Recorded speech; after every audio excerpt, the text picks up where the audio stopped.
gentleman, Mr. Kent Everett. Selamat pagi. Okay, apa kabar? Excellent. That ends my Indonesian. Ohayou gozaimasu. We have some Japanese visitors from our partner in Japan. I'm assuming that most of you work for or serve or service organisations, business or public, of one form and another. That's about my only assumption at the moment. If it doesn't fit, that's a difficulty. Where did the modern organisation come from? Surprisingly, it's very young. It's only 100, 150 years old. And if we think of the origins of the modern business organisation, it happened 1850, 1875 with the availability of capital, because the limited liability company was really invented about then. It came with the emergence of energy, electricity and steam, which made production machines possible. And it came along with a certain amount of inventiveness by people who founded the Ford Motor Company, US Steel, the railroads and all those things, which suddenly required lots of people, human resources. These were largely brought from the farms, metaphorically, and actually speaking in many cases, and trained to do simple work like putting wheel nuts on cars. This was the fodder for the industrial machine that was built at that time. And as this new invention looked around for a model to guide its operation, there was none in existence. So what model was adopted? Largely the military one. 1 on 10, 10 on 100, 100 on 1,000. With the man standing out front, not being the general, but being the chief executive. Where does officer come from?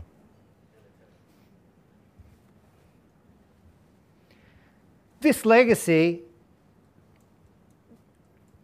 is still with us. It's in our language. When you join an organisation, you are recruited. You are trained. You are assigned. You are promoted or demoted. You are retired or fired. All military words. And it goes on and on and on. The lexicon of management has also borrowed from the church and engineering and other places, but it's substantially military.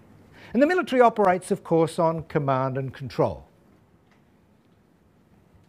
And as this book, which was published this year, Talk Incorporated, makes the point, the command and control organisation is fast leaving us. No longer are the human resources that we seek to attract simply people on farms looking for a way to make some money, to put more rice in their bowl.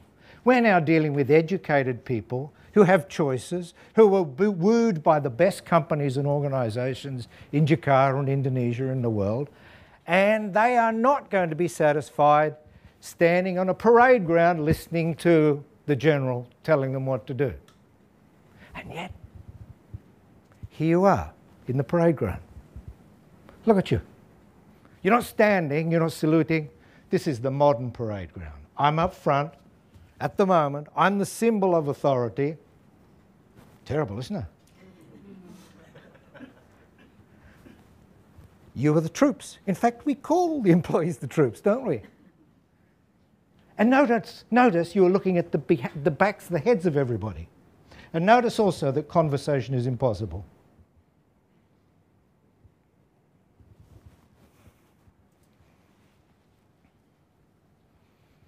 From these early days, people like Frederick Winslow Taylor invented management science. That led to the formation of the Harvard Business School and thereafter all the other business schools.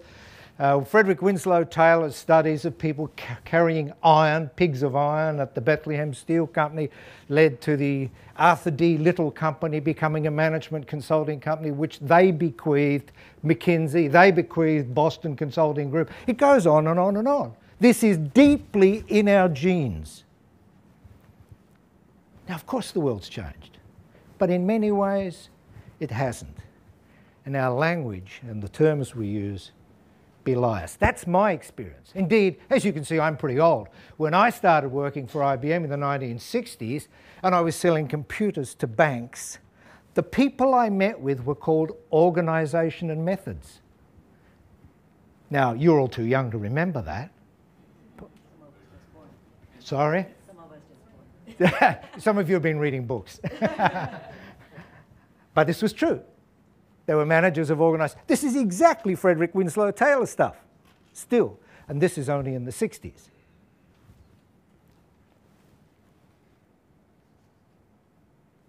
Okay, before we talk about conversations, what are your top 3 priorities in HR for you and your organisation at the moment? Change? Leadership development? Any others? Engagement. That'll do. Engagement, talent development, talent retention, and leadership development. Is that a good summary for the moment? This is not scientific, but by the way, we have a 90-minute conversation about conversations this afternoon if you'd like to have a conversation, which is my preference. But here's my point. Are you going to engage people in the parade ground? These people want to talk, they want to be involved, they want to share, they want to ask questions. They don't want to be listened and told to wait or just do what they're meant to do. Does leadership development come from standing in line and saluting? What was the other thing we had? Oh, change. Well, of course, the military is not really about change. It's about preserving the status quo. I was lucky enough at the age of 60, which is 10 years more ago, to discover the power of conversation. It's not just having a conversation. I didn't live to 60 without having conversations with people. I'm talking about deep, interesting conversations with equals and taking a risk about letting go of control, because that's very frightening to the military psyche, of course. It was simply at our network meeting. We run a network throughout Asia Pacific, probably 100 people, and every now and then we have a network meeting, and we used to work very hard to attract people. We used to put on entertainments, we used to try and dazzle them and wow them. We'd make up fancy presentations. There's nothing wrong with that, except it was hard work. We were trying so hard. Until one day we discovered the magic of open space. Hands up those here who've been in open space or have used it somewhere or another. Okay. I don't know what your experience is. Mine was powerfully moving.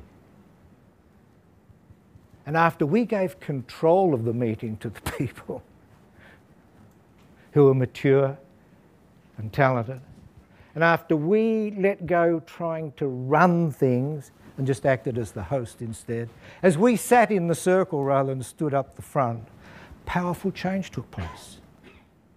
And then we'd established the practice of letting different people in our network run the open space each time. This is leadership development.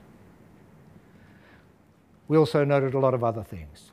So this morning, if all you want to remember about what I've got to say, it's the suggestion to try more and more radical conversations, because I think it will address the high priorities you have. Let me give you 3 examples of what I've learned recently.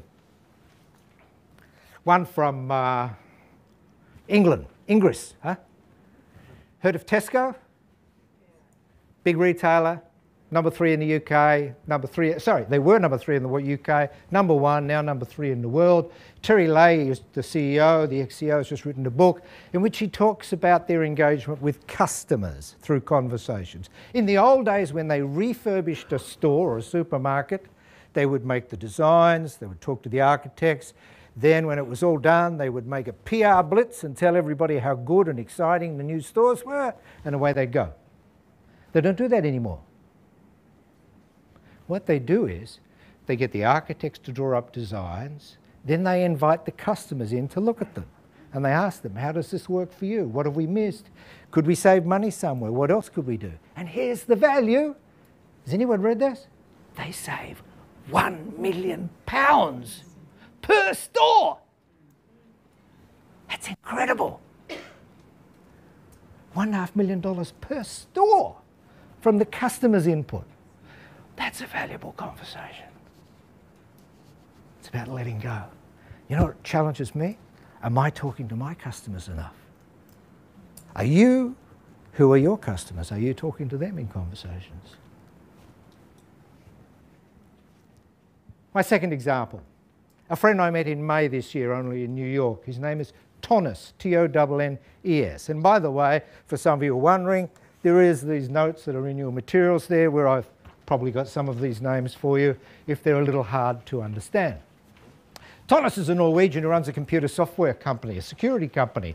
He has a meeting with his managers every 3 or 4 months and they decide how to be better managers. Often they read a book and they come along and discuss it for the day. But he had one coming up. He said, Ken, I need a fresh approach. I said, what's the topic? He said, how to be the best employer in our industry in Norway. So we discussed it for a while. Cut a long story short, I suggested he try open space based on my pleasant experience. Tonnes said afterwards when I interviewed him, he said, we got great ideas that were very useful. It was the most enjoyable day. In fact, it's the best process I've ever used in all the years of running managers meetings. That's Norway. England, Norway, let's go to Balanda, Netherlands. Is that how you say Netherlands? Okay. At ING Bank, a lady in charge of knowledge management decided that instead of putting more IT, more databases, more access to information in, she'd get people together to share what they knew. She had discovered a method called the Knowledge Cafe. Have you heard of the World Cafe? Yeah. It's about trying to create the freedom and the enjoyment and the learning that takes place in a coffee shop in the business and the sharing. It worked extremely well. So she said, that's interesting, I could use that for management development. What if I put a stimulus in at the beginning, like a video, maybe Daniel Pink on motivation or something like that, if you've seen something like that, and then have a knowledge cafe after it. Wow, isn't that easy management development? 90 minutes, people go with after powerful conversation with some ideas for the workplace. Ooh, cheap, quick, small. After a while, then she found a company in Canada, in Montreal, actually develops modules for this environment. 90 minutes of management development run once by a facilitator, thereafter by the group. Don't need me. Sorry about this, Terry, we're out of work. You don't even need the fancy HR person. The group learns how to do their own management development with simple materials. This, by the way, is backed by Henry Mintzberg, the professor, in the top 3 or 4 minds in management development around the world. He has been responsible for getting some of the experts who've produced the modules. It works amazingly well. They decided it was so good, they put several of the modules together over 3 days to put a HR event together, management development event they called Challenging Minds. By the way, all these sessions of hers are voluntary. You're invited, but you don't have to go. They invited people to Challenging Minds. It was very successful. The word got around. They helped demand for 30 more. Voluntary. This is people knocking on the door. Can I come to management development? Wouldn't that be wonderful? Wouldn't that be wonderful? Some of the sessions had 50 people. Ingris, Norwegia? How do you say Norway? Norwegia, thank you. And Balanda. 3 examples. Different situations, different circumstances, the amazing value of conversations. I just realised I've been yelling at you like a general might on a parade ground. I apologise for that. Some of you might like to join me in a conversation about conversations this afternoon. But the challenge I'd like to leave you with this morning is this. What do you think? Do you think there might be some surprising value from us being more radical about this kind of opportunity? Are we willing to let go of control? Are we willing to leave the stage and join the circle? Are we willing to let all kinds of things emerge? And this is what the lady in Holland told me. I interviewed her 2 weeks ago. Mireille, her name is. She said, what did we get out of it, Ken? We got engagement. People are volunteering. That's engagement, isn't it? She said, we got emergence. Now, what's emergence? Emergence is when people bring what they know to some simple stimuli and create new knowledge. Knowledge that nobody knew was there. Create new knowledge and innovation. In fact, a guy at Lufthansa in Germany who runs this Coaching Ourselves, he did a session on complexity, and he came away and saved them €1 million in the stocking of spare parts by seeing the world differently. People at Fujitsu and NEC in Japan, in their thousands, are going to this Coaching Ourselves. People are starting to discover this possibility now. Engagement, emergence, and because people run the sessions themselves, leadership development. I think they were the 3 priorities that you gave me earlier. I couldn't have scripted it better myself. Thank you very much.